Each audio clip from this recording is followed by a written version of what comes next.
but I'm gonna get you high today. Cause it's Friday, you ain't got no job, and you ain't got shit to do.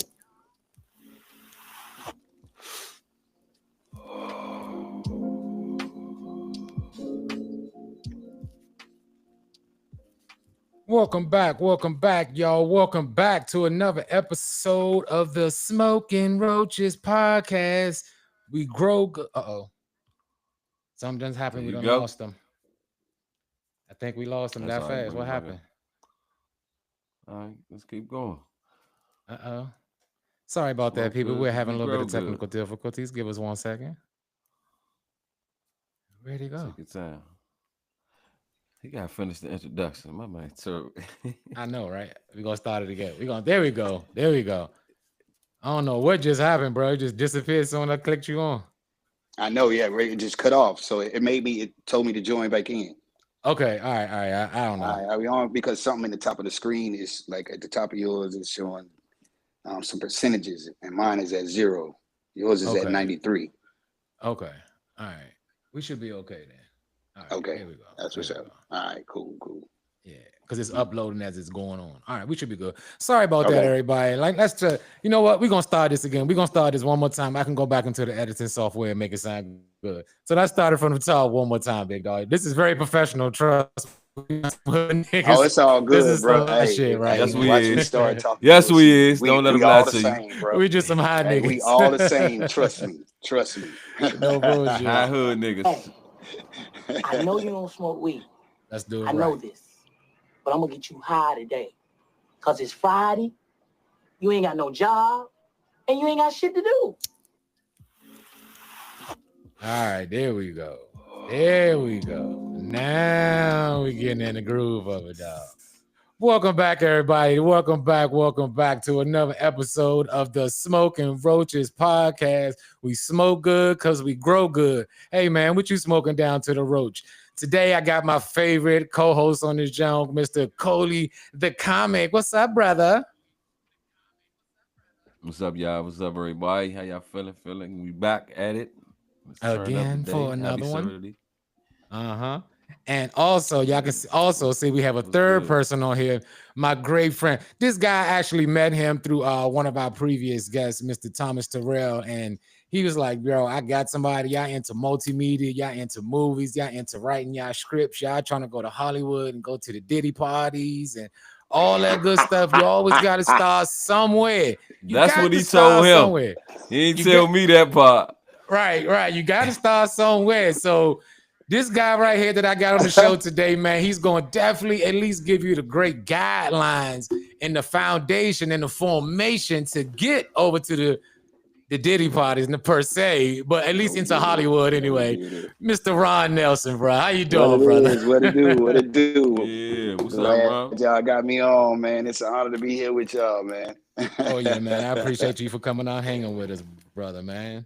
Hey, no problem. Great to have you, Slim. Welcome to the show. How y'all doing today?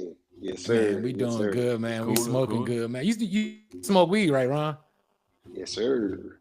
Yes, okay. That's what's up, man. That's what's up. You been smoking your whole life, or it's just to like the community? Something you just got onto? I've been smoking quite a while. Let me put it quite a while. Okay. Quite a while. Okay. What's your go-to? What you smoking down to the roach most of the time? Let me see. It's a couple. I won't say strands. Mm-hmm. I would say packs. Mm-hmm. Right. You got okay. Gas House. Mm-hmm. They putting out some good products. You got Sprinkles. Okay. They putting out some good product. You got Wawa. Mm-hmm. Flavor Kings. Okay. They putting out some. Y'all might have heard of like that Pluto and that kind of stuff. Pluto and all that. Yeah. Real good stuff. Mm-hmm. Yeah, real good stuff, man. That rapper shit. Is that it's just based out of California. Yeah, that's exactly what it is. Okay. Yeah, that so rap, what y'all call that rapper weed. Yeah. The rapper weed. Okay. Yeah, that's some Turk, some numb Turk. Branded. Mm-hmm. Weed. Yeah. You smoke heavy. You prefer so indicas over the years. Honestly, I like sativas, man. I like more of a head high than a body high. You know what I'm saying? See, I told you, bro. Yeah, I like to keep it moving. I like something that stimulates me creatively. That's you know what I'm saying? one on your team. Mm-hmm. Mm-hmm. Yeah, you know what I'm saying? The indica no have doubt. you heavy. Yeah, Like sometimes being you don't heavy. be want to be too heavy. Sometimes you be trying to get up I'd and be keep it good off pushed. the And, indica. You know what I mean? Got a lot of work to do, so I can't be heavy. mm-hmm. Mm-hmm. Yeah.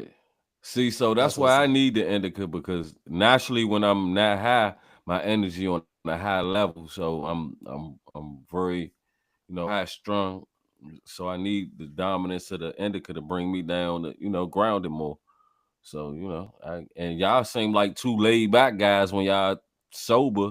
So y'all need a little boost from the sativa to just, put y'all over the top creatively, and just the thought process speeds y'all, reaction time up a little bit better. So, it all serves its purpose. Like I've been smoking 28 years, so I'm ready to give it a little years? break. Let me see. I'm gonna give you a rough estimate. I'm 54 now. I'll be 55 this year. Wow. So let's see. Oh yeah, you've been smoking about 38 years. Yeah, you got me about 10 already. 30 plus 38, 40 years. No doubt, no doubt. Can you go without weed and still be creative, or does weed help you enhance your creativity when you coming up with ideas and things of that nature? I have a pretty active imagination, bro. So I can go without smoking weed and still, get that creative process flowing, get those juices flowing. Function but high. Of course, we all know, that right sativa will put you in the game, man. It'll have those ideas kind of clicking. Boost. Yeah, you know what I mean?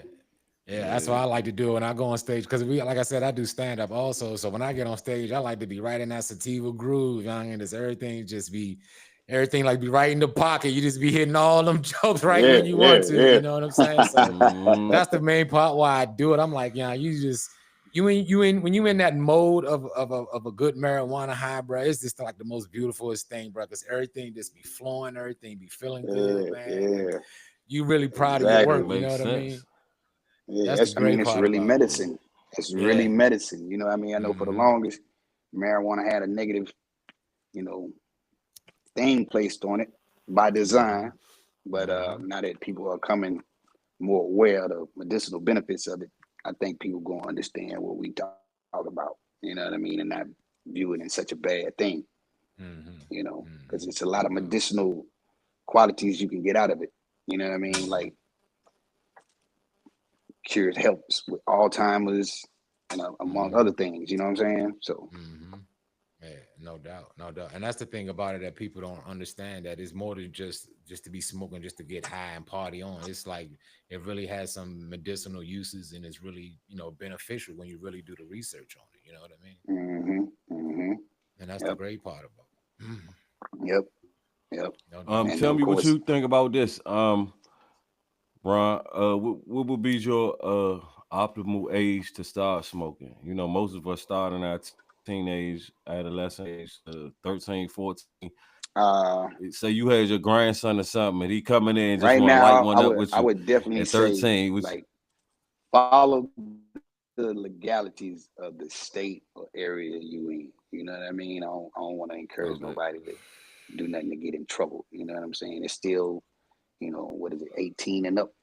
You know what I'm saying? But on the flip side, I know children 8, 9 years old that are taking the tinctures and things like that, and it's really helping them. So I would say that's a parental choice on if you want to explore, what age you or your loved one want to get into that. You know what I mean?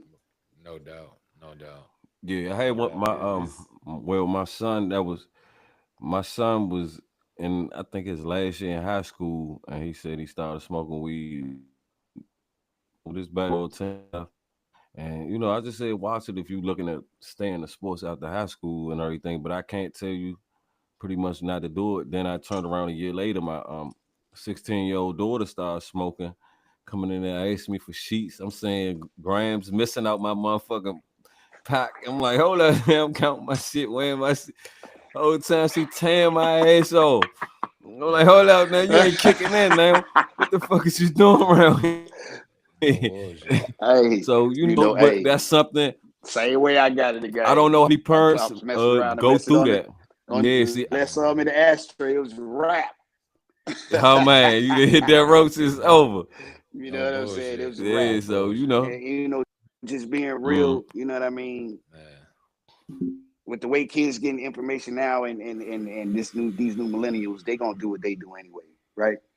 They gonna do it. I would prefer them you ain't to gonna stop them than to be perked out or on that lean or all this other hard stuff. At least the marijuana is more natural.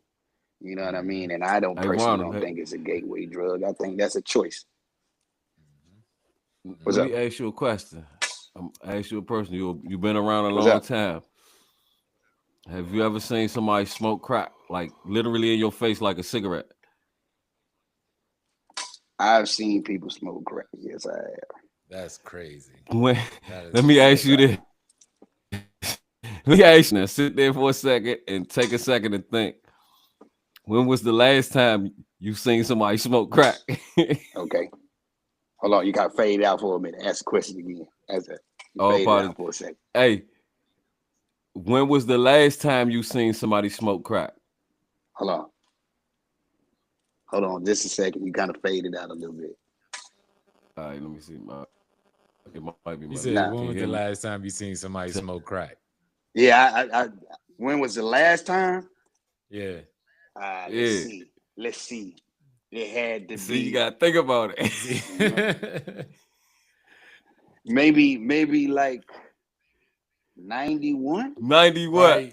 Right. See, hey, Ronald, I was going to get me a pizza yesterday, homie, and I seen two people smoking crack and fuck my head up. I was like, hey, bro, who the fuck even know how to still cook that shit? Who the fuck still know the recipe to cook that shit? I thought that shit like vanished with like Walkmans and shit. I did like, too. Who the fuck I knew it was still out here. Who the fuck I smelled it before I seen them. When I smelled the plastic in the air, it's other shit. I smelled the plastic burning in the air. You know what I mean?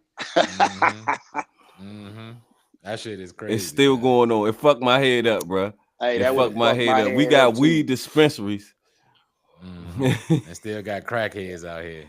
That's crazy as fuck. We still got crackheads. I ain't never heard of an out of style dope fiend, but I guess it is what it is. It definitely is what it is. It is what it is. It definitely is what it is.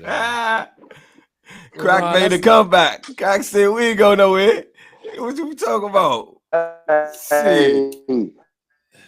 Keep bullshitting that motherfucking PlayStation 5 and turn up missing. Keep bullshitting. We'll break in and take them Jordans. You know how they used to get it. Shit, whole fucking wall missing. No doubt. Oh yeah, refrigerator too. They'll take your groceries. Fuck no, stay with the weed, bro. They will take your groceries. They will take the kids' book bag and the kids' school clothes and sell it back to you, bro. Still to this day. But you know what? I've been visiting DC for about I say 4 years now. Heavy. Like back and forth. Okay. Where you originally from? DC is a real place. You know what I mean? Ain't nothing fake about DC. So, where you originally from? I would expect for y'all to see. You know what I mean? It's a real live city here, bro. Yeah. Where you originally from? What's your where you come from? I'm from Columbus, Georgia. It's like an hour and a half below. I know where's that. Right outside of Georgia. Okay. Atlanta. Yeah. Right outside of Atlanta, literally. Okay. So Ron, let's get into the meat of the things. Like we got you on here for a reason today, and from what I was informed through Tease is that you have a production company. You're doing movies. Let's give us a little bit more detail about who Ron Nelson is and your business and things of that nature. Okay, cool. Originally from Columbus, Georgia. I always had a passion for creativity, anything creative. I've always wanted to be involved with it. Kind of got my feet wet with dancing. Dancing has been my first passion.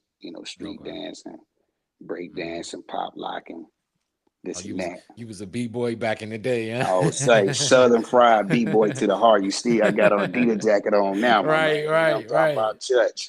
Yeah. Right. So parlayed that love for dancing into becoming a professional dancer in the industry. I've worked with TLC, Usher, Sierra, Cisco, Tyra B, just to name a few. That led to me doing artist development and becoming an A&R in the industry. After doing all that, and just being involved in the process, I saw the game was transitioning from more of the stage side to the film side. So I decided to form my company, High Power Multimedia, and give it a try, man. Okay. Here we are. That's dope. Here we are. That's dope. Yeah. In the industry, what was one of the things that you enjoyed the most about the industry that kept you coming back for more? Was it the power of the creativity, or what was it about the music? Because I've done rapping back in the days. I had a production company. I was I was really deep into it. It was just something about that music and that energy that's keep bringing me back. Where did you find the love in the entertainment industry that kept bringing you back and back into the game? Actually, it started long as I can remember, man. The love for music and entertainment, man. My father owned the first black record store in my hometown, and my mom was a beauty queen model. She owned a modeling school, so I was always around music and entertainment and stages, and my family is heavy into entertainment, like heavy. I got some family members I'm sure a lot of y'all have heard of that's in the game now. So it's just basically the love and the passion for the performing arts, man. I never got into the entertainment industry to be rich and famous. Looking for a check, right. It's just the passion for it. It's the love for it, man. That got me still doing it to this day. Because I noticed you named like 3 different things. You was you know what I'm saying, you was music, and then you was dancing, and then you went to music. It's always that one starting point that gets you into to finding your true passion. Because when I first got into entertainment, my passion was the music. My passion was music. Corleone was just as well, because he used to be in a go-go band. I think he had to step off for an emergency or something, but he'll be right back. That's cool. But yeah, I mean, music was the thing that started the foundation, and took from music, learned all this engineering and how to record, and went to school for it and all this stuff. Now, don't use none of that stuff really. Now I'm over into stand-up comedy now, so it's just like the 2 whole different transitions. But it was the making people happy, making people feel good is what kept bringing me back to that joint, bro. That's the gift. When you aren't doing it, don't you feel kind of left out, incomplete, feel empty? Yeah, you feel kind of incomplete, right? Yeah. They always say if you do what you love, you never feel like you.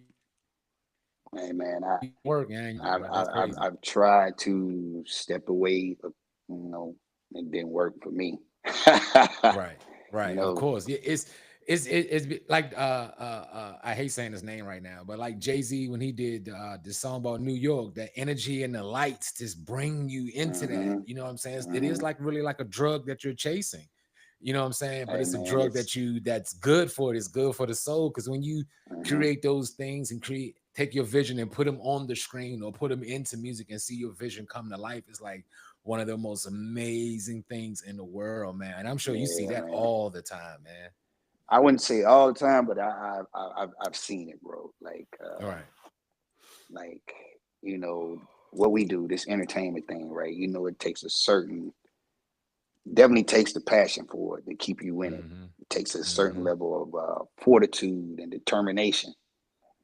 You know what I mean? And just keep pushing forward and to get your creativity out there.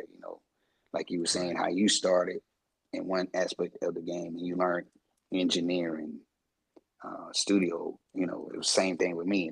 I basically started on the low end of the totem pole in the entertainment industry as a background dancer. So I had to really immerse myself into learning the game and learning the process and how these things work, and that whole process of learning how to translate my creativity into a reality. Into a reality, yeah. Did you if you don't mind saying, what were some of your key points, or what were some of the things that you're really proud of to say that you were a part of, if you don't mind? Let's see. A few of the things that I'm kind of really proud of, to be honest, man. Like this movie we just put out on Tubi, Talent Show the Movie, is based off a dance style that I helped create in my hometown over 30-some years ago. Wow. And it's still going. You know what I mean? And That's it just blows my mind that a dance style that I helped create.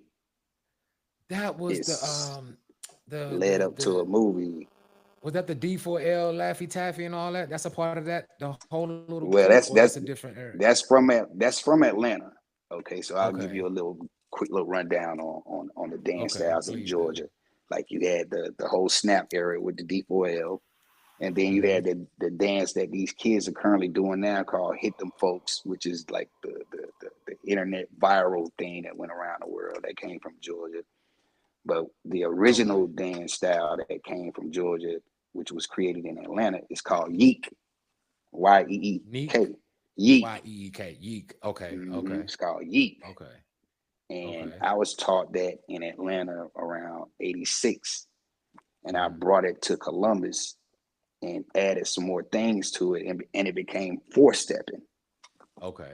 So the style we do in Columbus, Georgia, that I helped create, is called four-stepping. Okay. You know what I mean? And it's based off the original platform, which was Yeek in Atlanta. Wow. And y'all you've seen that style on TV a lot, like Sierra's 1-2 step. That's Yeeking. When TLC did the Too Much Booty in the Pants breakdown on MTV back in the day, that's four-stepping. I choreographed that. That's four-stepping. Wow, that's dope, man. When Usher did the Yeah video, that's Yeeking. That's some of the stuff we put together.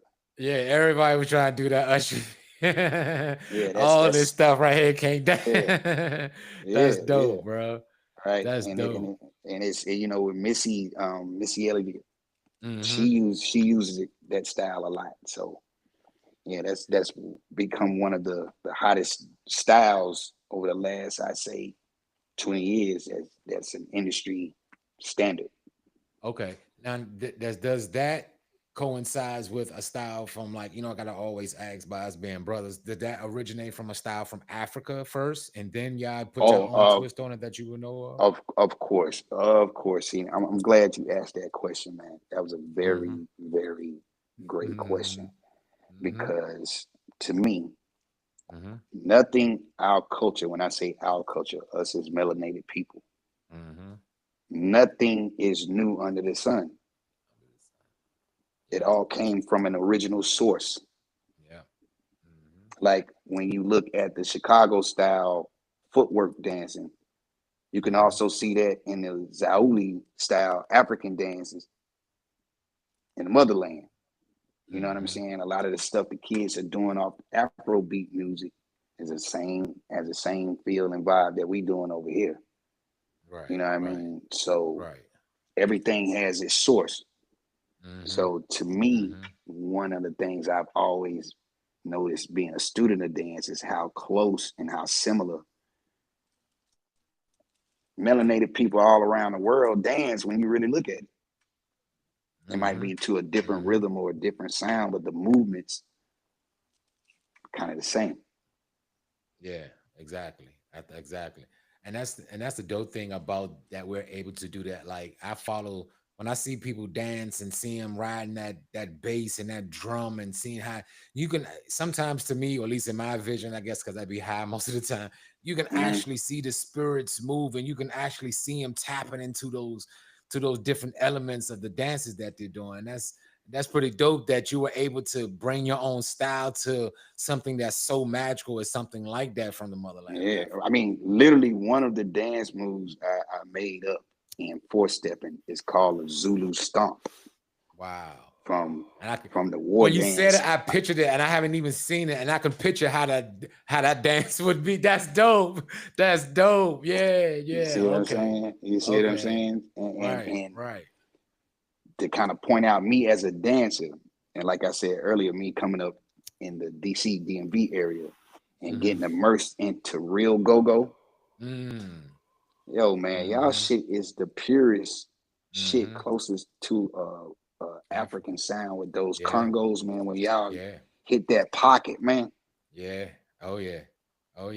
I'd be glad when Coleon come back on that joint so he can really break down go-go, because I had to learn it myself, because I used to listen to it and thought, like, man, that shit sound like a bunch of noise. I don't want to hear that crap. Nah, but then, man, the drums are so heavy with the melodies. You can't help but to move to it. Or, you know, as people up here say, you can't help but to beat your feet to it. You gotta. Yeah, that's what we call it. Yeah. You know what I'm saying? You gotta go for what you know. You know what I mean? It's gonna make you get loose. Yeah, them fucking drums pull you in because they so strong. I remember not too long ago we had a DC gathering downtown of DC or whatever the case was, and we had one of the major bands was the Backyard Band. Now it was nothing. I was there at the Howard Theater. Yes. The show at the Howard Theater. Yes. Oh, I was there, bruh. I passed out there. It was so much energy out that drink. I actually passed. I was like, yo, that was my first live go-go show. Now imagine me coming from the deep South. Yeah. Catching my first live go-go show with all the dope historical bands, the hottest go-go bands at the historical Howard Theater. Imagine how I was feeling, bro. That was amazing, bro. Yeah, right. Amazing. Right. And that's the good thing about go-go music, bro. Once and I wish it did more than what it did, as far as, like, I think the farthest it gotten around to many different places, but I think it should have had a bigger impact than what it did just in the DMV area. I think the South would love go-go music down there, all those drums and that straight booty shaking music. You know what I'm saying? Man, so definitely. It's just, the South would love that. Oh, we definitely would. I mean, it's just a matter of promotion to me, because, you know, it's funny because in the South, you know, New Orleans have those second line bands, right? The kids down there, right? But they mostly horn driven. Right. Whereas up here in the DMV area, DC, with go-go, it's mostly drum driven, right? Imagine putting them two together, bro. The horns and the drums. Should be bananas. Right. Yeah. I always that shit would be bananas. I was sitting here thinking that the other day, because I listen to all kinds of music. So I was listening to this rock band yesterday, and just the fact that you said that, it's like, if go-go music was more worldwide, imagine some salsa guitars behind a go-go beat, or Jamaican tambourines behind a go-go. You see what I'm saying? Those different mixology of that melanin energy behind something else. That will create something spectacular. I mean, think about it. Go-go already remixed the latest hottest R&B hits into go-go hits. So imagine if they tapped into all the sounds and music around the world and mixed it, one step further. Yeah, man, that would be incredible, man. That'd be incredible, dog. Is that based on what your movie is about? Is about the starting of you creating the dance? It's about. It's not so much about us starting it. It's about the culture and you know what it felt like to be a dancer in Columbus, Georgia, during that time period. The movie is based on a time period from the early 90s to late 90s, when it was like the peak of the game, and a lot of dance groups were being formed, and the kids were really picking up what we had started. You know what I mean? Mm-hmm. So it takes you on a journey of, you know, them building crews and forming brotherhoods and lifelong friendships through dance. You know what I mean? Right. You know, Right. it really brought that to life. So it's not so much about the origins of it; it's about the importance of it. Exactly. You know what I mean? Exactly. Because we basically made the movie to try to interject some more positivity through art back in our community. Because back in Columbus, Georgia, like them kids is knocking each other heads off. You know what I mean? Right. Of course. Like, they dropping like flies. You know what I mean? So we trying to get them back on positive, creative things and have an outlet for all that energy that they have. You know what I mean? So we just showed them how we got down.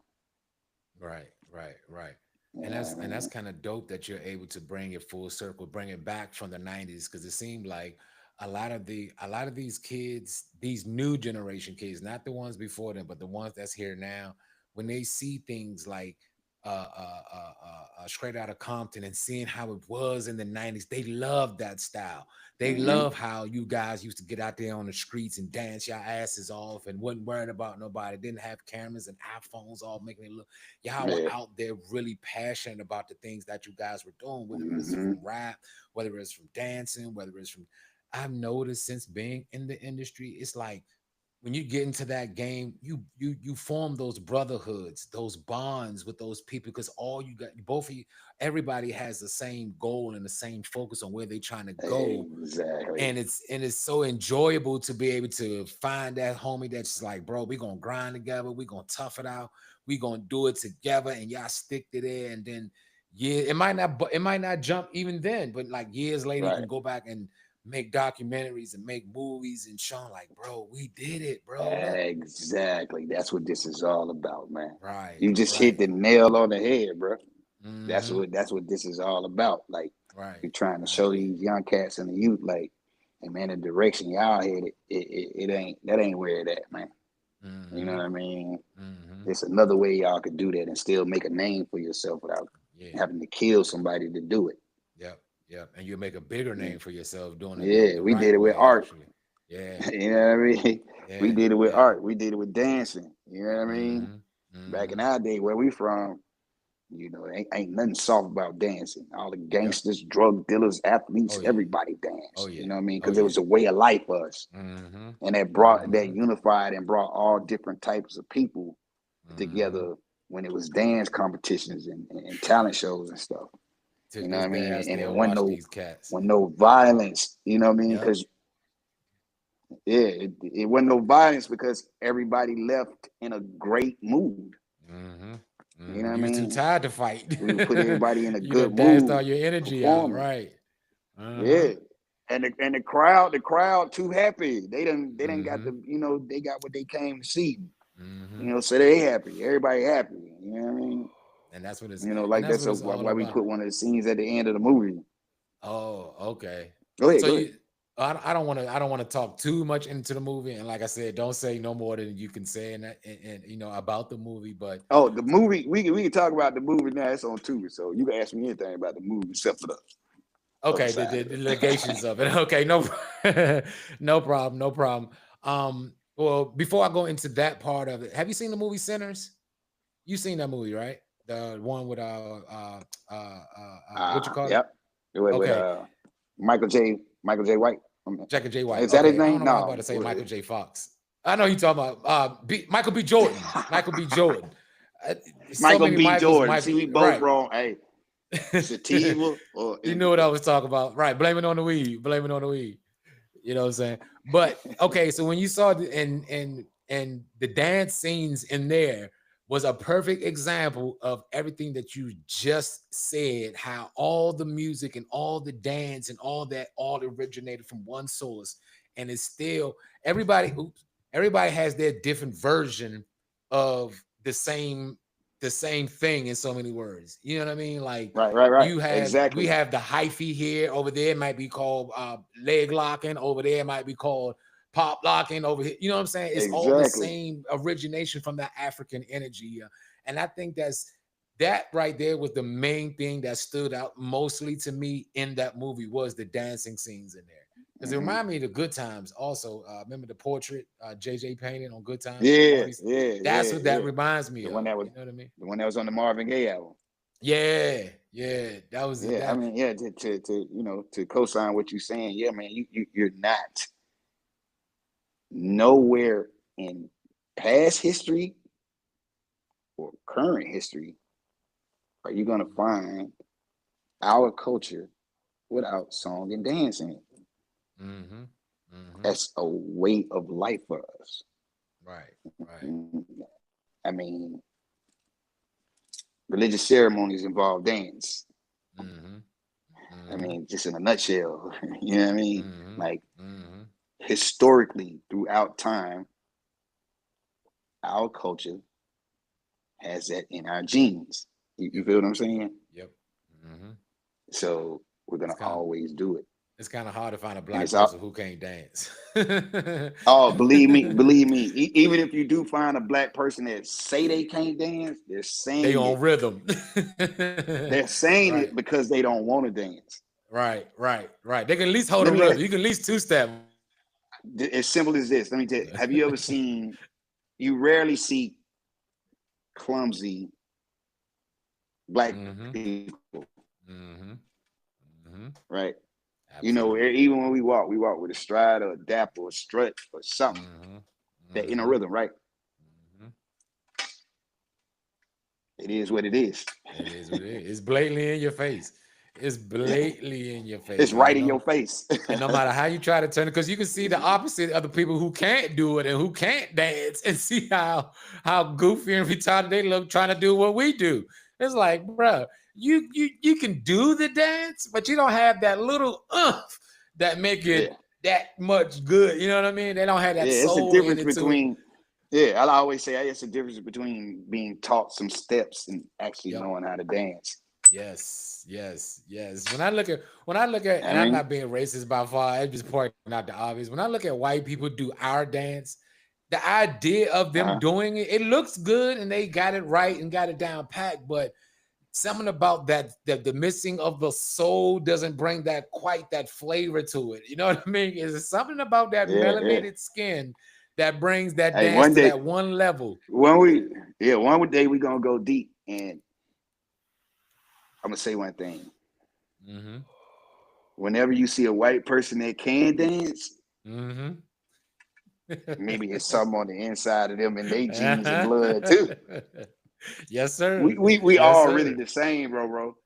We all really the same. You know it, one way or another. It's just interpretation or the vibration that you resonating. That's all it is, John. It's the interpretation, bro. However you look at it is how you perceive it, because nobody can tell you how to take your journey, bro. It's all about how you want to do it, bro.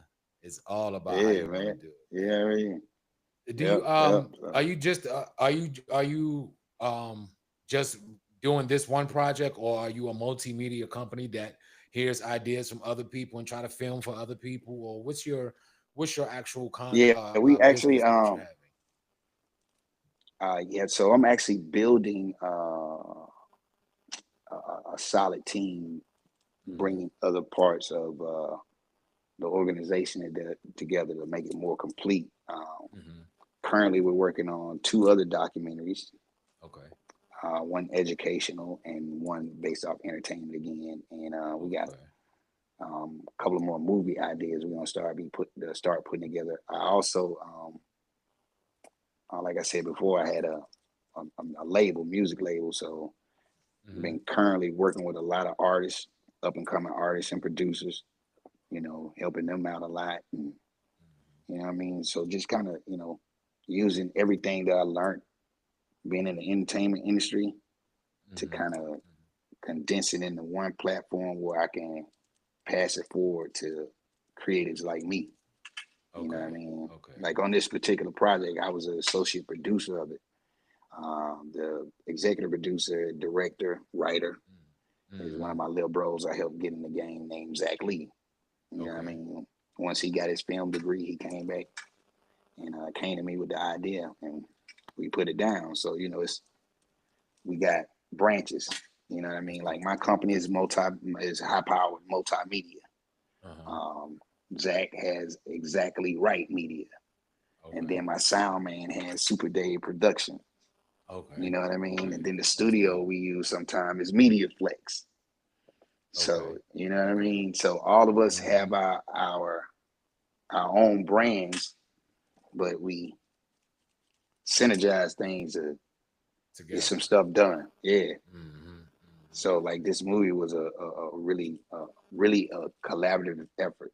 You know what I'm saying?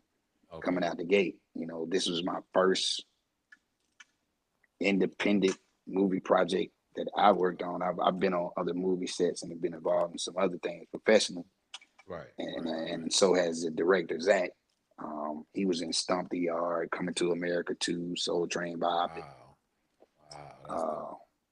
But us doing our own thing, you know what I'm saying? Trying to make it happen together and putting the film together was a new process to us. Okay. You know what I mean? It was really like a learn as you go. Like, you know, let's do this, let's do this, let's do this, let's do this, let's do this. The same way I was. That's the same way I am now. And Jesus will tell you personally, bro. I done bought $5,000, $100,000 worth of equipment and I ain't spent $1 yet in my, you know what I mean? I done thought of every which way I could try to do something to create. Because when you get an idea to really want to build something and like you said, build your dream into reality, bro, you want that joint to jump off soon you get the idea. Not knowing you got to go through the trials and errors, the ups, the downs, the glitches, the internet going out. You got to go through all that bullshit. Hey, man, let me tell you, bro. It took us 5 years to make this movie. Wow. That's how you It took us 5 years from start to Tubi. You know what I mean? Because we were literally learning as we went. You know, working on in-house. Yeah, we keeping it all in-house. We learning as we go. All the actors in the movie are really people from the crib, so everybody was amateurs. Right.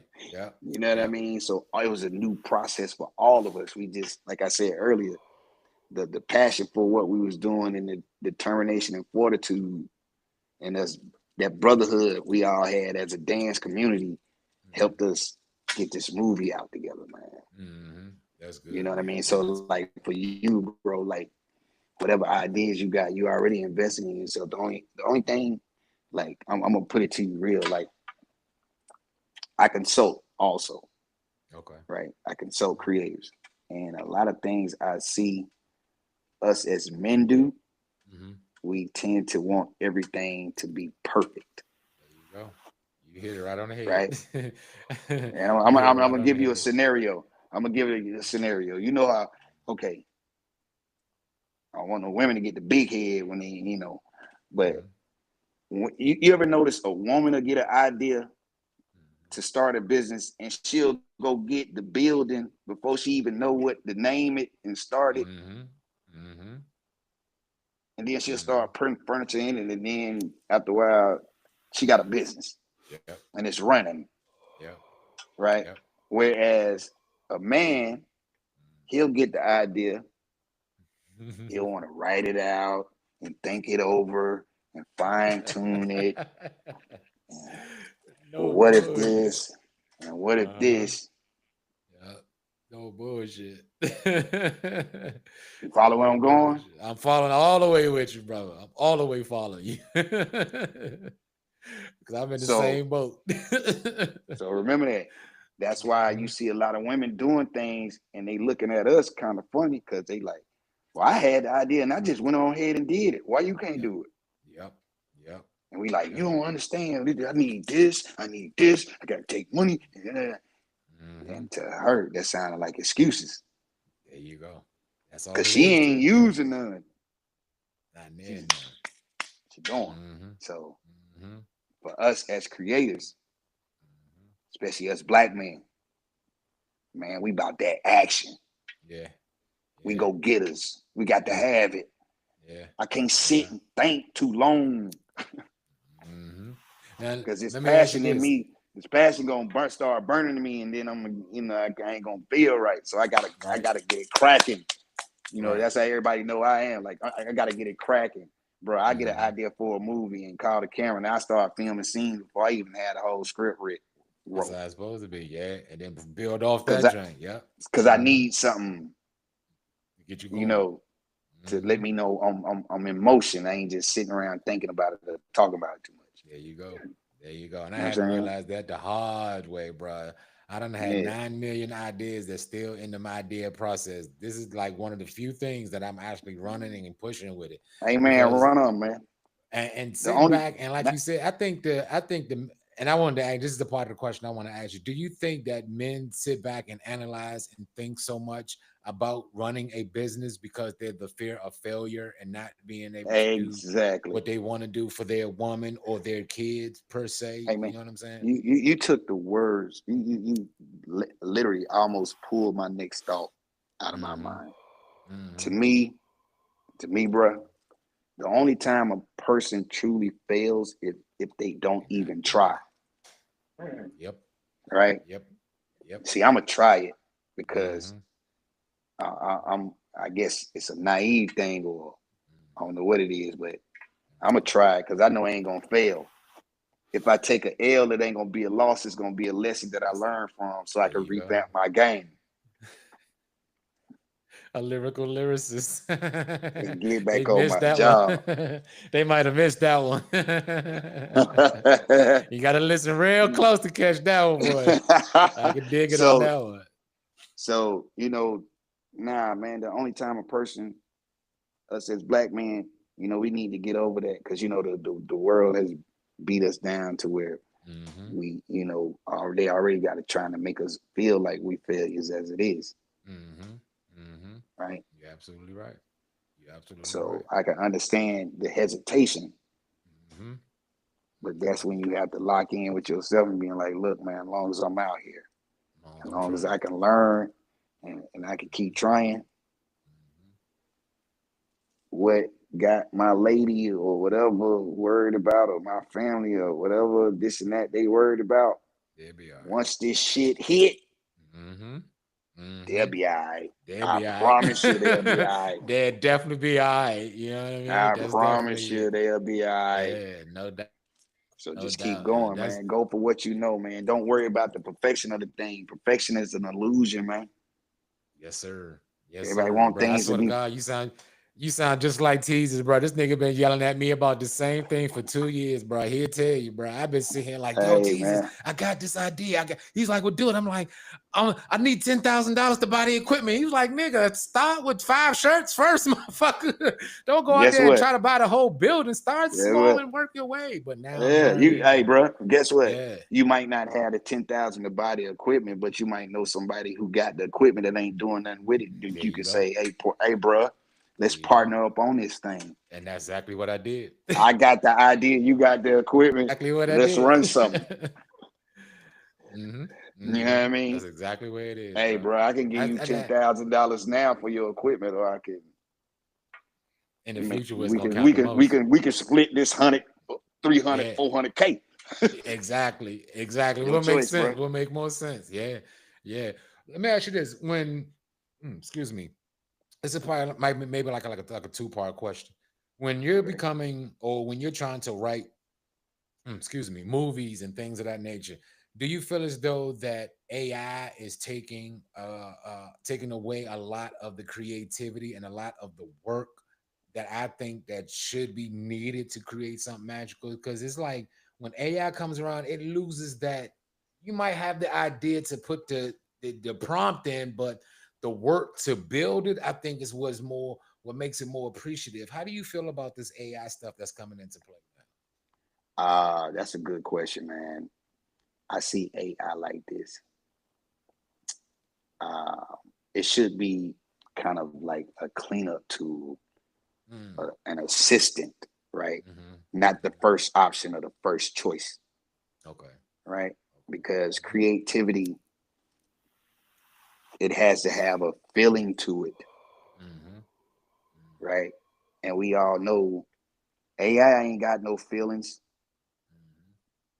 what you prompt the AI to do is only going to generate my bad, fellas. A platform that's going to give you a general basis of the where you want to go. But the reality of it is, it's still going to need that human input to make it feel real. Right. So if you got somebody trying to cheat the game, like a lot of people are doing now, want to run the AI first and let AI do all the work, and then wonder why they product coming out generic or less than quality, or people ain't really attaching themselves or fucking with it. It's because they can't feel it. If you were selling that shit to a bunch of robots, if you were selling that shit to a bunch of robots, AI is your man. Right. Absolutely right. But if you want to still connect, I said with that the human, a few years ago. Go ahead, Cole. Most definitely. You feel what I'm saying? I said that Cole? a few, yeah. That's why I said creativity with our comedy, especially when I was explaining Rob and our beginning journeys of Smoking Roaches, that eventually AI is going to be coming a way that's going to cut it through a lot of the red tape of us having to go out here and search for people to overprice us to do such and such. I said this is a way forward that is definitely useful, but how can we merge the real creativity from us to them where we don't have to always depend on them? Because one thing about AI is constantly getting smarter and smarter and creating and creating. It can never tap into that soul of creation that we have as humans, but it's gonna get damn near close. So I'm just catching up with y'all, but I'm asking you this as a filmmaker, and it's one of the questions I had. Watching a movie like Avengers and seeing majority of a movie that you like and enjoy being made with AI and computer generated software versus a good old action movie like Heat or Godfather or something like that. Are we far away from making just real great original movies, and we moving more into making AI? Hollywood, of course, Hollywood are about the profit. So they're going to use whatever method they can in order to spend less money to make more money. Right? So I really do see AI being used a lot more in Hollywood. Now, in hindsight, it's a good thing that you got studios being built by people like Tyler Perry, 50 Cent, Cat Williams, yeah, right? Michael Jai White. These people are starting in the game on that end. Ron Nelson, right? Forget that nigga even. One day, yeah, appreciate that, man. Appreciate that. Yeah, one day I'm gonna receive that, bro. Yeah. I'm gonna receive that. But now you there. Now you creating now, so you there. I tell people we don't try no more. We just do. Nah, if you're doing it and you can teach somebody how to do it, it's getting done. The works have to be done. We have to stop stepping out on faith and hoping and thinking and dreaming and just do the work. And you'll never know what you're gonna come out with. You never know who you're gonna touch, and they'll always take just one.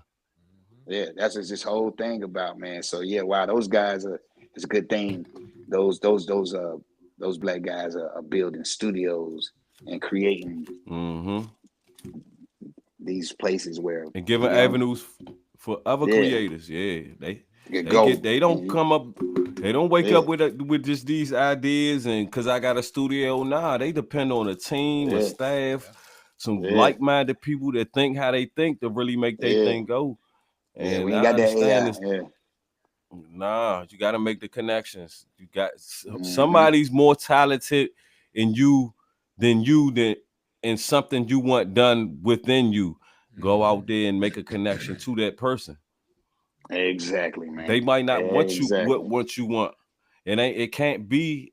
I knew this young in entertainment that it ain't the star that's the most important. It's the behind the scenes. Everything behind the scenes to make that one person look good.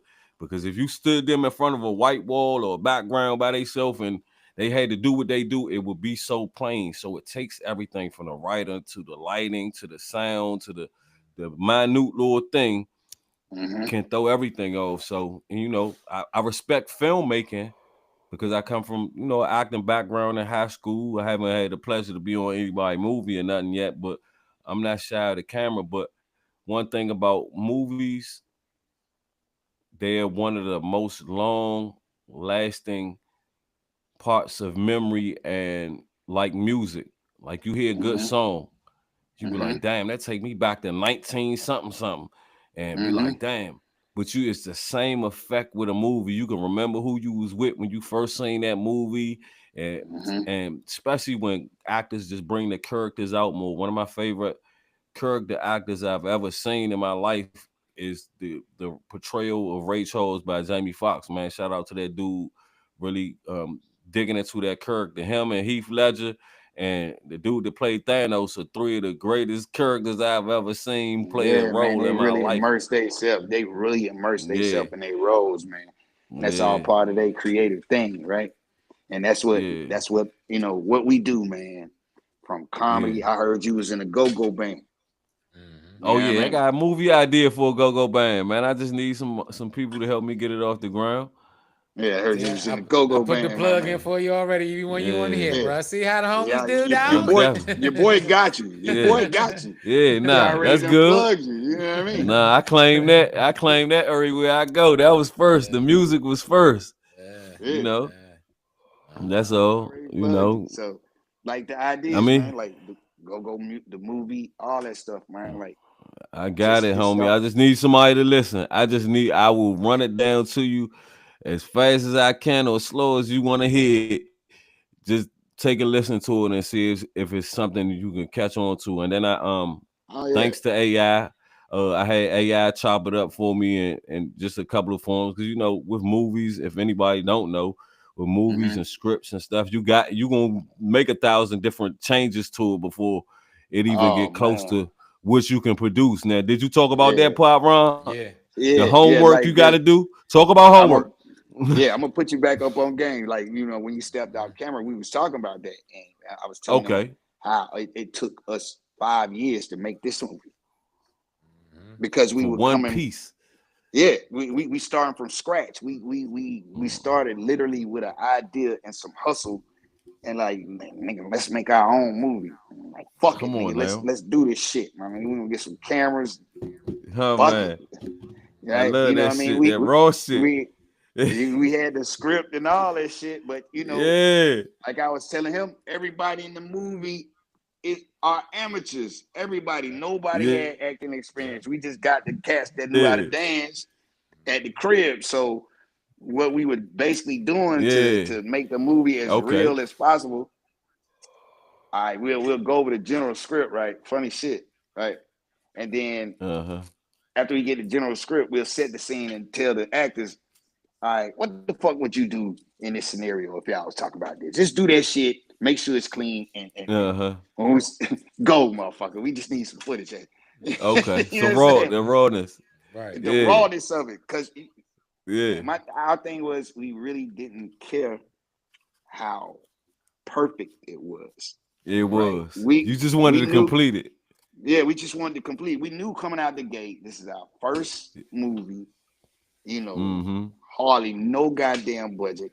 Only two of us got real industry experience, like real been in the entertainment industry for real. So we coming back and getting a whole bunch of people that ain't really never did this shit, and we trying to make a movie with them. You feel what I'm saying? And like beautiful. The process was so crazy for the first year or two. It was even hard convincing the cast members that we were making a movie because they weren't seeing what they thought how the process would go. You know, they still thinking, hey bro, we supposed to be in a shot this shit in 2 weeks. It's supposed to be on YouTube or something. We like, nah, this ain't no iPhone shit, bro. This ain't that bootleg ass Canon camera out of Kmart ass shit. Nah, we about to put this to the got world. A real, yeah, we gonna show this to the world. Yeah, we got real $15,000 red kamikaze camera we trying to learn how to use. Yeah. Right. We got real editing software. We got a color shit. We got to learn how to do that shit and sync sound. So everything. Exactly where we at right now. Looking for all the right shit to put together. So once it finally, like I was telling him, everybody was like, man, is this shit gonna ever happen? What the fuck going on? Until it finally got on Tubi. Now all of the what ifs and all that stuff is gone. You know what I mean? Like even the why are we doing this shit, man? Yeah, that's why. So you can go watch yourself. Hey man, I was just telling man, hey man, we about to do something great. I can't explain it to you. Just trust me, little bros. Y'all know, y'all saw me on MTV. You saw me on this TV station. You saw me in this video. I'm trying to tell you how I feel. Right? So just stick with me on this, little bro. Believe in me, and I promise you're gonna know how this shit feel when it's over. That's all we asked for, bro. That's all that we. Yeah, I mean, and they did. Everybody believed it. And Ron, I really go ahead, my man. Go ahead. No, go ahead. I was just about to say, everybody, that was the main thing. All of us believed in each other, man, and just stuck together and just went for it, bro. And I can't give no other kind of. It ain't no secret for real. It ain't no super game, right? We hustlers. Yep. We hustlers, man. If we want something, let's go get it, man. Don't use no excuse. That's all it take. Tell them that, Ron. Tell them that's the main thing. That's all it take is a little bit of hustle and everybody getting on one accord, getting just on the same page, yourself, man. And believe in yourself and and believe in the people around you, because that's the most important thing about it. Because we can't do it alone. We tend to think those celebrities got up there by themselves, and they wouldn't have got nowhere if somebody didn't believe in them and people didn't come around them and support them and open some doors that they wasn't been able to open. It's just not easy for anybody to just walk up and do anything. You always need an invite. It's better to be wanted than to tolerate it. So that's what that. Yeah, man. I'm just gonna add this out there to you, or anybody out there trying to pursue their dreams or goals and visions, man. First thing you gotta remember, you ain't by yourself. Right. And what I'm gonna explain by that is somebody gave you that dream and that vision, and that God gave you that. So you already ain't by yourself if you really know what's going on. Anything God give you, he give it to you clear. You know what you really need to do. Right? Yep. And then once you start moving on it, God gonna start putting the pieces and everything you need in place. Once he's in place, as you go on the journey. Yep. So just remember, man, you got God with you. You ain't by yourself, so it ain't nothing to fear. Yeah. Especially failing. So go for it. Man. Hell nah. You can't be failure. No doubt. I really appreciate you. Yeah. Cole, you got any more questions, bro? You want to ask? Yeah, man. I got I just got I ain't got to. I ain't gonna hold you up because I had to we swing now, man. Y'all got me, man. I'm having a good time, bro. I just had to I told Rob we was gonna run over anyway if we ever had guests. I said, don't worry about that. It's about the guests. I apologize to y'all and the viewers, but I had a situation with the car. The mechanic was outside. So, but another good question I want to ask you is that how is it when it comes to you judging projects you want to get into? Do you go with the writing or go with because you know the person? Or I wait till they come back up. What happened? I don't know. I'll wait till he click back in. Let's see if I can find him. All right, that's good. He might click back in like he did the last time. I was definitely about to get on him about I need to know. Nah. But yeah, I think it was still dope. It was still a dope interview from the parts that you did miss. We Yeah, really now I'm gonna watch got it. we really got into the topic of go-go. I wish You that hear me? there he is. Yeah, we can hear you. We back. Yeah, we can hear you. We were just trying to get some quiet time while you was gone. We can hear you. Okay, Oh, yeah. you gonna So tap in the go-go. While you to was answer gone, right? to answer the question, yeah, he Uh-huh. missed the whole Yeah. conversation about my first go-go show at the legendary Howard Theater when I. Hey, that's crazy. He bring up go-go when I'm not around and I'm the go-go expert. That's crazy. How you gonna bring it up and I'm the expert in it? Like he knows. I'm trying to teach him about it. The energy was there, bro. The energy was there. I'm But trying to teach him about it. once he started talking about it, bro, he just kept rolling with the joint. Nah, that's good. That's how our That was city dope, is, man. I be that was happy Yeah, dope. when our energy, when the go-go to make it out the city. That's one thing I love when people talk about their experiences and go-go's and the bands and because we show a lot of love. That's one thing we gonna shout you out. We don't give a fuck if oh you from man, Georgia, Alaska. If you make it up y'all to the got the front, purest let shit them. out. I told him, man, y'all That's still all. got one of the purest music forms out because y'all still Yep. use live instrumentation, right? Y'all Yep. still use live instruments, bro. Yep. And them congos in their pocket, man, with them drums, man, that shit straight from the Come on, man. motherland, man. Come on, Fuck Snug. That out of shit hitting here, the man. soul. That Yeah. shit hitting the soul. I'm Yeah, gonna be honest man. with you. From what I'm hearing, man, y'all DC cats, go and DMV, y'all need to work more together to get y'all shit out there. Cause y'all got to If you do it want to, together. You got to push the okay, culture together. so this is comes from experience. I'm talking over 20 some years of experience just in the go-go music. It's like anything else, bruh.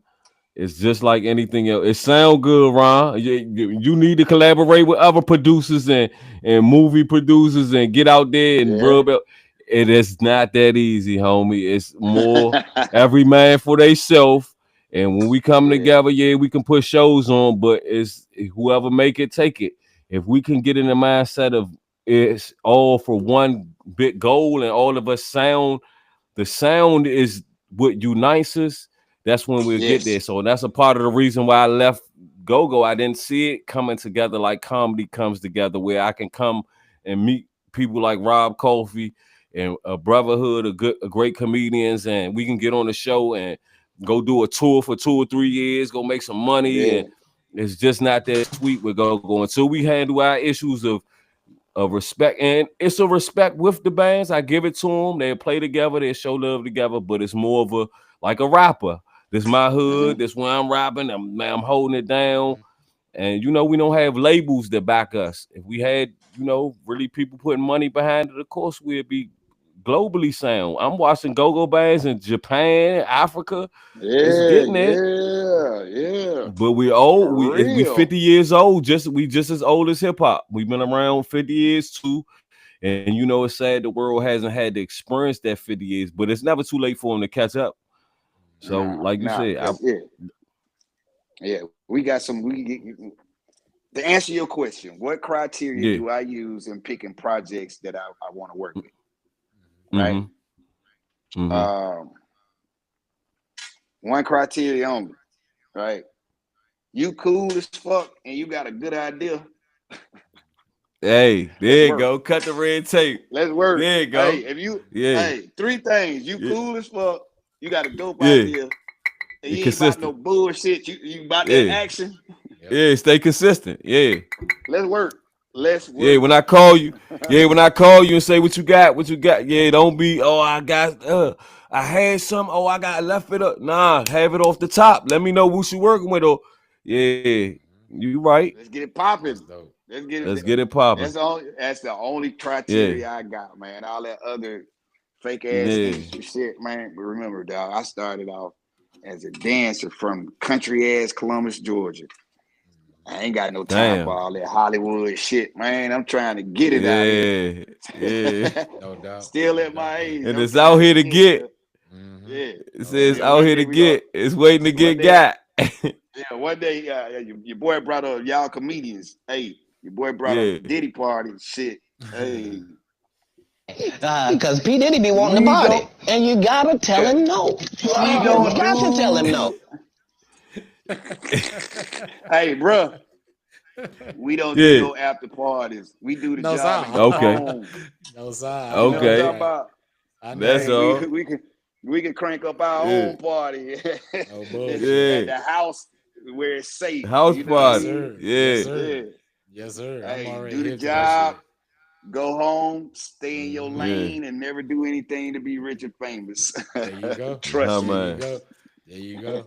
That's it. That's the only way to do that shit, bro. Let me ask you this: how you feel about like everything is going to like YouTube now? I see a lot of companies, everybody's promoting all their videos. Is YouTube is like the thing as far as like promoting movies, and that's the new wave of things? Yes, man. Yes, man. Listen, man. Any streaming platform that a creative and an independent has to present their art to the world is a great platform. I don't give a damn what it is, right? Any platform to get your shit to your core audience is where it's at, because once you get that core audience, then you can monetize it. You ain't gotta wait for YouTube to monetize your shit. Or like we ain't gotta wait for Tubi. I'm definitely not waiting for Tubi to fucking monetize my shit. I'm gonna parlay this. Hell nah. Hey, bro, it's about to be all kind of spinoffs off this shit. Hey, Tubi be done had 10 checks before they send you one. Hey, oh dang, we forgot to pay them niggas. They go and send them niggas. So on a good conversation, I hope you and your followers listen. I'm gonna give you some game that I charge $100 an hour, 4 hours a day minimum to give y'all, right? Y'all as independents, all y'all got to do is build a core fan base of 10,000 followers. Okay. Right? I'm going to give you the quick spin. Once you acquire those 10,000 loyal followers, whether it's via YouTube subscriptions, followers on social media, well, you know you got 10,000 people fucking with you. Right? Give them a product every month at $1. How much money is that? $10,000 a month, right? Hell yeah. All right. Now you cross brand that with a product that you sell at a price point of like between $25 to $50, right?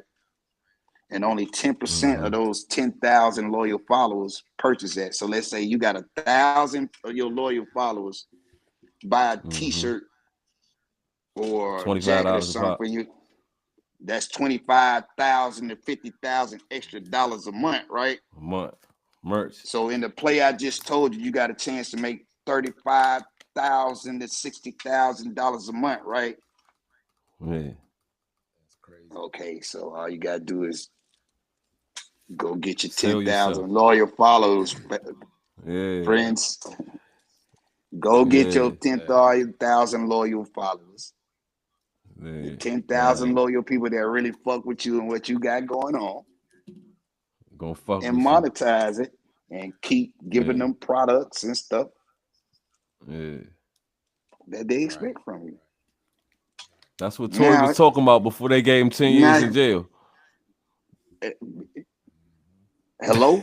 So so now you self-sufficient. You doing what you love for the rest of your life and you eating off of it. You think small, right? And grow.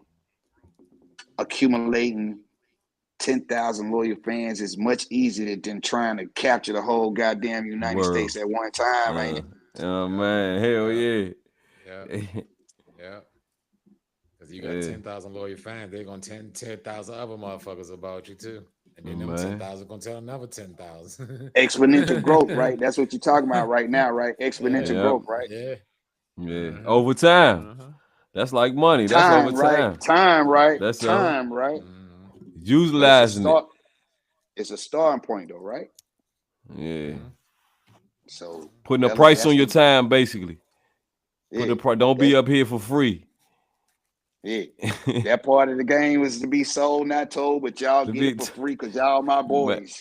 My nigga, I needed that. I appreciate that. Hey, I'm Ron. on the junk like shit.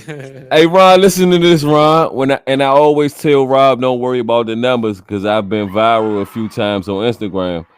We only got 50 subscribers to our podcast, and tell them with the energy we got, where we gonna be at next year, just from your projection. Hey man, 50 times. Let's see, 50 times, 12 times, 50 times. If y'all got 9 by projection next year, y'all should have about 6,000 loyal followers. Come on now, 4 more to get you 10. Yeah, if y'all stay at the pace y'all at now, you know what I mean? That's not bad at all. I mean, you can utilizing look at it like our this. time. And that's solid followers too, yeah. Put it in goal forms, right? If y'all already got 50 subscribers now, right? And y'all set a goal to where y'all want to get at least 50 subscribers a week, right? Mm-hmm. What's 50 times 52? Okay. Oh, good God damn. And then you exponentially multiply that. Y'all get what I'm saying? Yeah. I got you. You got me. So we can get monetized in over 6 months. I told you, Teasers got monetized on YouTube in like 2 or 3 weeks, bro. Instantly, I was seeing this John. I was trying to catch up. Look, YouTube, I was like, what is he doing? Yeah. YouTube has dropped the requirements for you to get monetized. I think now you only need like, I think now you only need like 500 or something like that. So you can get started easy, bro, and start. You know what I mean? Like just keep giving them the like y'all doing now. I mean, just keep pumping out the content. You know, really get out there and hustle it. You got to remember, closed mouth don't get fed. We independents. Right. Yeah. Right. You know what I mean? So we really gotta we gotta. Ain't nobody gonna talk it up for us. We gotta sell it. Yeah, you know it. Closed mouth And don't get fed. Dry legs don't get spread. You did. So just get out there and whatever idea you got, man, just keep, the content and focus on those goals, set those goals, and generate them loyal followers. Like I be telling like when I consult rappers and artists and stuff, they be, man, I want the $1 million deal, you won't do this, I want $5.5 million. And I'm like, bro, who are you? Hey, my nigga, are you making $10,000 a month now? What? Of content or merchandise? No, Brandon. No, I'm just saying. Yeah. You just saying. Ain't nothing to say then. You ain't said nothing. Ain't nothing. A waste of breath. Hey, tell me this. I got another question, Ron, since you well versed, and thank you for our tips on social media, because we definitely need these the main things we're gonna be calling you on. How we supposed to use our LLCs and what's really financially obtainable by using these different platforms. Are you familiar with OnlyFans? And is OnlyFans really like YouTube? They said it ain't just about sex, that you can go up there like we do a podcast and do it on your OnlyFans. Yeah, like for instance, all right, so one of the guys in the movie, he's using OnlyFans to do dance classes. Okay. Based off the movie. Okay. Subscription based. Anybody around the world now can learn the steps from our movie by the sign. Damn, that's sweet. Hey man, it's all in how you it's all in how you perceive a thing and how you want to utilize it. Okay. Your core fan base gonna know you ain't the type of motherfucker getting on OnlyFans to sell them porn, right? Yeah. They know y'all comedians, so they gonna go to your OnlyFans site for comedy. Yeah. I hope they ain't that goddamn slow that they, you know what I'm saying? But that's the thing that makes it extra funny and easily marketable. Yeah. You know what I'm saying? Comedian with an OnlyFans page, they got to figure out what's going on one day. The curiosity. I'm about to start one. Yeah, they're like, what the hell? Curiosity. Yeah. I'm about to start one. Don't worry about it. What the hell could a comedian on OnlyFans be talking about? I can only imagine. Yeah. Yeah. You feel what I'm saying? Yeah. Curiosity killed the cat. Mm-hmm. You know it. You can say, and I the get money times. bought him back. Hey, look, in the morning, man. The I do a Smoking Roaches OnlyFans, Joe. That's Rob, I've been funny talking about my shit, OnlyFans. You think I be joking, homie? Bro, That's why I'm gonna get up clever, there. yeah. Man, you playing? Hey man, Damn, I ain't thinking. try everything, bro. Try Everything. bro. I'm one post Don't away from limit yourself. GoFundMe. Ron, I'm one post away from GoFundMe. That's crazy. Hey man, how many people getting their projects financed off GoFundMe though? For real, Man, somebody believe. I'm about to be. I'm about to be. I ain't too proud to be. Believe in you, like believe in you with some money. Yeah. Somebody with some money to believe in you. You remember they got to come with the money too. I got a lot of people believe in me. Like that shit you pitching. Hey Ron, look, I got a lot of people. I got a lot of people that believe in me, but they don't believe me. The motherfucker with some money believe me. He gonna give me some of his money to get my shit going. Yeah, oh, you believe me, nigga? Let's go. Yeah, because you presented it to him in a way where he know he gonna get a return off his investment. There you go. That's all. That's what it's all. Hey, y'all. I got give this a public service announcement too, especially because we from Washington D.C. But I just talked to my mechanic, and this all script, not anything, but it's a good tip for anybody. The laws in D.C. have changed. If you got any tickets that's over 6 months, they can't, they can't fuck with you about it, and they done took it off everybody credit. He gave me the bill. If y'all want to know what's the bill called. But everybody need to go downtown and check and see if y'all owe some tickets and y'all ain't got y'all licenses or whatever y'all been holding y'all back. Go check it out. And he said you have the right to drive a vehicle without a driver's license. And he's an ex-police officer, but it's a certain statement you got to tell the people so they'll let you go. And but you can drive if you're not doing it for business, you can drive your car for personal reasons. You don't need a driver's license. So it's just tips, and y'all can look up the laws and, just do homework. And I get people that, because a lot of people, going to jail for the smallest shit, just not knowing the law. And, I'm trying to prevent that. So just throwing that in, y'all. Yeah, no doubt. Yeah, back to the movie. I got one for you. If you got a second, Ron, because I know we probably tight on time. Yeah, we cutting it. I'm here. I got a movie out there for you. All right. Let me hear what you got. All right, let me slow down and make sure it don't break up. Okay, I'm gonna try to get through 11% though.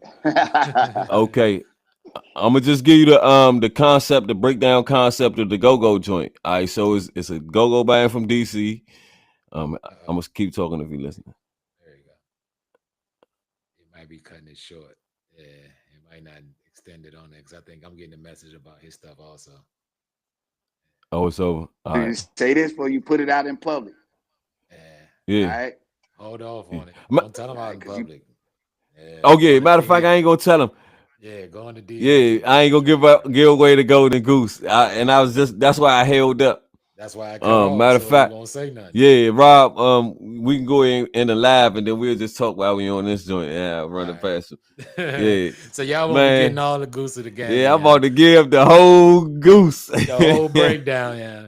But like I said, yeah, that's been another episode of the Smoking Roaches podcast, man. I'm sorry, Ron. We having technical difficulties here. I think his phone cut out, the internet cutting out, it's raining, there's all kind of good stuff going. There he is. He back on here. Yeah, we about to wind it down real quick. Again, like I was saying, Ron, I appreciate you for coming on here, bro, man. You was such good advice, man. You were cool, man. We all had a good time, bro. Thanks. Man, like I said, we could definitely gonna be in your DMs now, man, because we got ideas for days, bro. Hey, we gonna get back with you. We gonna get you back on here. Yeah, no doubt, bro. So we gonna definitely keep you posted and stuff like that, man. I really appreciate everything that you came there and blessed us with, brother. I really do, man. Man, he's still on here. I had one more question because I only had 3 big questions. Ron, I just wanted to ask you, I'm cool with a producer in DC. Okay, and he produced movies. He said a lot of movies don't get on because they can't clear the music. And he said that's a big thing. Everybody come with old joints. He said it's best to get a band to replay the music or come with original beats. But I just want to know, was that a fact or Oh yeah, he probably cut on up. Yeah, all right, man. catch him Right, on the don't worry next about it. one. We'll get into the DMs and all that good stuff. Yeah. Coley, let me know where they can find you at, bro. Follow Coley the comedian on Instagram. Coley the comic everywhere else. Just Google me. Yeah, I know the deal. I'm popping up. We outside of Baltimore Comedy Factory, Smoking Roses, going up there to mess with Red Grant tonight. Shout out to Red Grant and Reggie Curl. And we also gonna be at the National Capitalist Convention next month, July 17th and 18th, I believe. Make sure y'all tune in for that one, man, because we're going smoke live with us as well. Come smoke with us if you're in the city. Man. You know how we do, man. Smoking roaches. What you smoking down to the roach, bro? We will catch y'all on the next episode. Y'all have a good one, man. Peace out, man. Yeah.